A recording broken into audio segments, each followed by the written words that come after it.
বুবলি আপুর সাথে একদম শেষের দিকে যখন উনি গর্ভবতী অবস্থায় ছিলেন তখন বেশ কিছু প্রোগ্রাম আমার করা হয়েছে এবং যখন তিনি মা হয়েছেন নিউজে আসার আগেও তিনি আমাদেরকে জানিয়েছেন, আমরা তাকে উইশ করেছি, আমরা যারা কাছের মানুষ ছিলাম। তো আমার ভালো লেগেছে।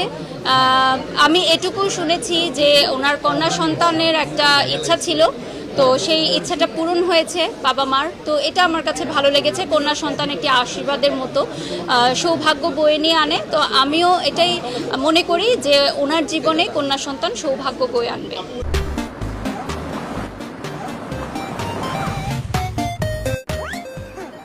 যুগের সাথে তাল মিলিয়ে আসলে পরিবর্তন খুবই জরুরি, কারণ আমি অনেক বছর কাজ করছি, আমার পরের প্রজন্মও এখন কাজ করছে। সো আমি যদি যুগের সাথে তাল মেলাতে না পারি তাহলে আমি পিছিয়ে যাব।